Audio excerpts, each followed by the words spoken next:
Chapitre 238. L'arrivée à Capharnaüm, sous un orage, de la Vierge Marie et de Marie de Magdala, le 30 juillet 1945. Il y aura peut-être de la tempête aujourd'hui, maître. Tu vois ces bandes couleur de plomb qui arrivent de derrière l'Hermont? Et tu vois comme le lac se ride? Tu sens le souffle de la tramontane qui alterne avec les bouffées chaudes de Sirocco? Ces tourbillons sont un signe évident de tempête. Dans combien de temps, Simon? Avant la fin de l'heure de prime. Regarde comme les pêcheurs se hâtent de revenir. Ils sentent le lac qui menace. Dans peu de temps, il va prendre lui aussi la couleur du plomb puis de la poix. Alors la furie se déchaînera. Mais il paraît si calme, dit Thomas incrédule. Toi tu connais l'or et moi je connais l'eau. Ça va se passer comme je le dis. Ce n'est même pas une tempête imprévue. Elle se prépare avec des signes évidents. L'eau est calme en surface, à peine se crépée qui a l'air d'une plaisanterie. Mais si tu étais en barque, tu sentirais comme des milliers de chiquenotes qui heurtent la carène et secouent étrangement la barque. L'eau bouillonne déjà au-dessous. Attends que le ciel donne le signal, et tu verras ensuite. Laisse la tramontane se mêler au sirocco. Et puis... Ohé les femmes! Rentrez ce que vous avez étendu, et mettez vos bêtes à l'abri. Il va bientôt tomber des cordes. En effet, le ciel devient de plus en plus verdâtre avec des traînées couleur d'ardoise dues à l'invasion continuelle de bandes de nuages qui semblent être vomies par le grand mont Hermont. Elles repoussent l'aurore dans la direction d'où elle venait, comme si l'heure revenait vers la nuit au lieu d'avancer vers midi. Seule une éclaircie continue de fuir en oblique de derrière le barrage des nuages couleur de pois et jette un irréel coup de pinceau jaune-vert sur la cime d'une colline au sud-ouest de Capharnaüm. Le lac a déjà perdu sa couleur d'azur pour prendre une couleur bleu foncé, et les premiers moutons entre les vagues, courtes, brisées, semblent d'une blancheur irréelle sur le fond sombre de l'eau. Sur le lac, il n'y a plus une barque. Les hommes se hâtent d'échouer leurs bateaux, de ramener les filets, les paniers, les voiles et les rames, ou si ce sont des paysans, de débarquer leurs denrées, d'assurer les pieux et les cordages, de rentrer le bétail dans les étables. Les femmes se dépêchent d'aller à la fontaine avant qu'il ne pleuve, ou bien rassemblent les enfants levés au premier rayon du soleil et les font rentrer à la maison, puis ferment les portes, soucieuses comme des mères poules qui sentent arriver la grêle. Simon, viens avec moi. Appelle le serviteur de Marthe et Jacques mon frère. Prends une grosse toile large. 2 femmes sont sur la route, et il faut aller à leur rencontre. Pierre le regarde curieux, mais obéit sans perdre de temps. C'est en chemin, alors qu'il traverse le village au pas de course en direction du sud, que Simon demande « De qui s'agit-il » ? « De ma mère et de Marie de Magdala. » La surprise est telle que Pierre s'arrête un moment, comme cloué au sol, et dit « Ta mère et Marie de Magdala ? Ensemble ?» Puis il se remet à courir parce que Jésus ne s'arrête pas plus que Jacques et le serviteur. Mais il répète « Ta mère et Marie de Magdala ? Ensemble ? Depuis quand ?» Depuis qu'elle n'est plus que Marie de Jésus. Dépêche-toi, Simon, voilà les premières gouttes. Pierre essaie d'avancer aussi vite que ses compagnons plus grands et plus rapides que lui. La poussière s'élève maintenant en nuages de la route brûlée, poussée par un vent qui se renforce d'un instant à l'autre, un vent qui brise le lac et le soulève en formant des crêtes qui commencent à se fouetter avec fracas sur le rivage. Quand il est possible d'apercevoir le lac, on le voit devenir un gigantesque chaudron où l'eau bout furieusement. Des vagues d'au moins d'1 mètre de haut le parcourent dans tous les sens, se heurtent, s'élèvent en se confondant, se séparent en courant dans des directions opposées à la recherche d'une autre vague pour s'y heurter. C'est tout un duel d'écume, de crêtes, de bosses pensues, de bruits éclatants, de mugissements, de gifles qui atteignent les maisons les plus proches de la rive. Quand les maisons cachent la vue, le lac fait entendre sa présence par un fracas plus fort que le sifflement du vent qui plie les arbres en leur arrachant les feuilles et en faisant tomber les fruits, plus fort même que le grondement des coups de tonnerre qui se prolongent, menaçants, précédés d'éclairs de plus en plus fréquents et puissants. « Ces femmes doivent avoir bien peur !» dit Pierre à bout de souffle. « Pas ma mère. Quant à l'autre, je ne sais pas. Mais si nous ne faisons pas vite, elles vont sûrement être trempées. » Ils ont dépassé Capharnaüm de quelques centaines de mètres, quand dans des nuages de poussière, au milieu du premier grondement d'une averse qui se précipite en oblique avec violence, en rayant l'air obscurci, en devenant tout de suite une cataracte qui se pulvérise, qui aveugle, qui coupe la respiration, il voit deux femmes courir à la recherche d'un abri sous un arbre touffu. « Les voilà, courons !» Mais bien que son amour pour Marie lui donne des ailes, Pierre, avec ses jambes courtes qui n'ont rien de celles d'un coureur, arrive quand Jésus et Jacques ont déjà recueilli les femmes sous un lourd morceau de voile. « On ne peut rester ici, on risque d'être foudroyé, et d'ici peu la route sera un torrent. Maître, allons au moins jusqu'à la première maison, » dit Pierre tout essoufflé.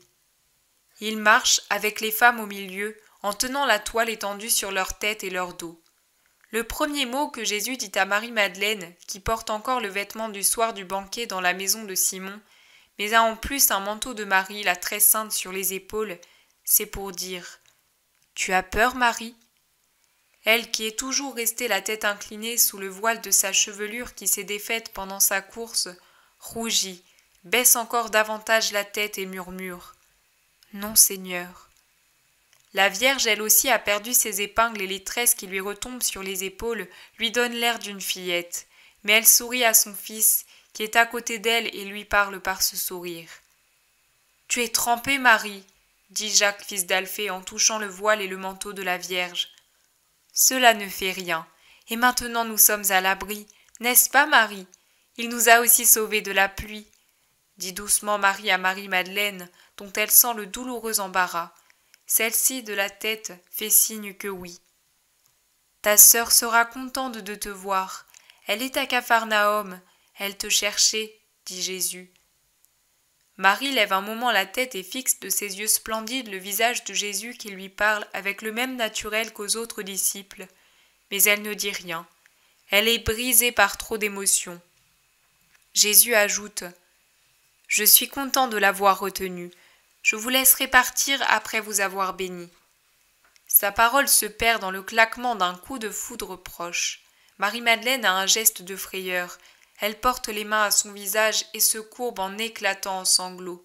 « N'aie pas peur, » dit Pierre pour la rassurer. « Le coup est passé, et avec Jésus, il n'y a rien à craindre. » Jacques aussi, qui est à côté de Marie-Madeleine, lui dit « Ne pleure pas, les maisons sont toutes proches. » « Je ne pleure pas de peur, je pleure parce qu'il m'a dit qu'il me bénira. Moi, moi !»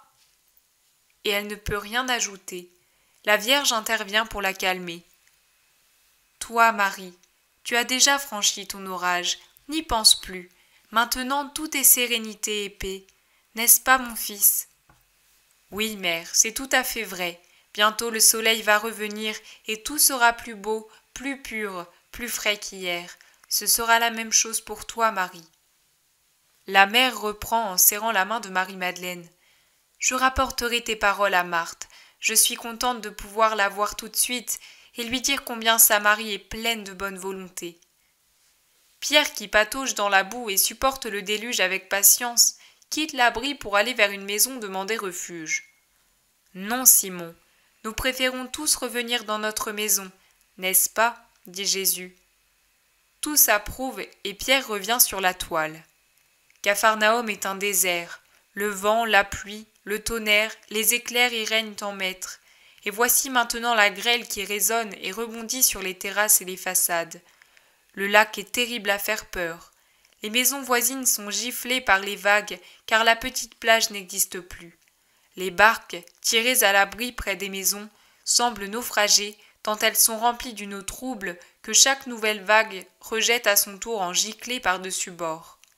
Ils entrent en courant dans le jardin, devenu un énorme marécage où flottent des débris sur l'eau agitée, et de là dans la cuisine où tout le monde est rassemblé.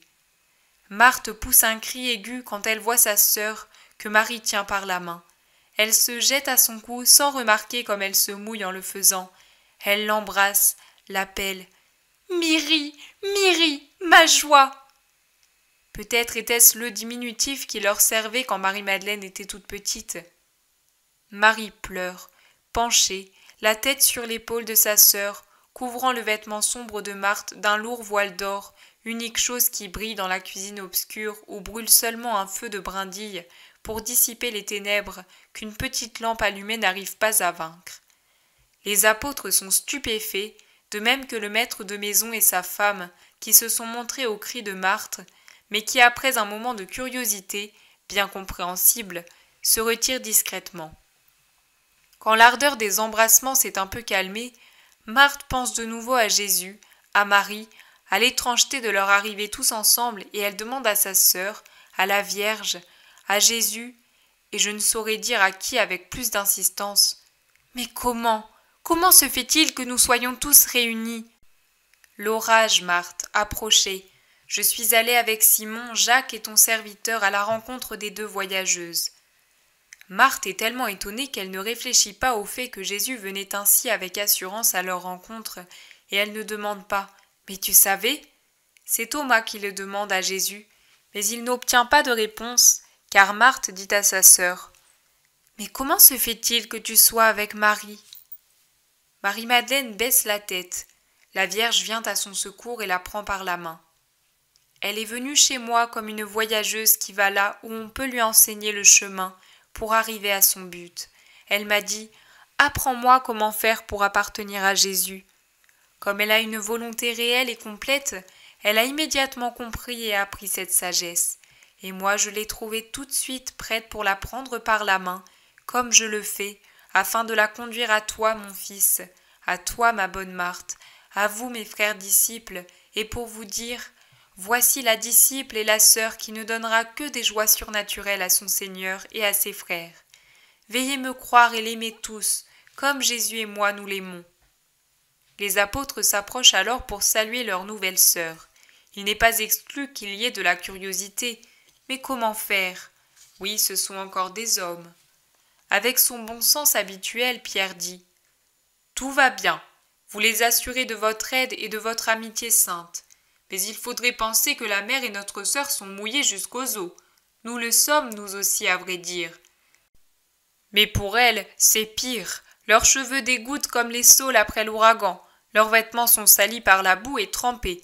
Faisons du feu, demandons des vêtements, préparons de la nourriture chaude. » Tout le monde se met au travail, et Marthe conduit dans leur chambre les deux voyageuses ruisselantes, pendant qu'on active le feu et qu'on étend devant la flamme les manteaux, les voiles, les vêtements absolument à tordre.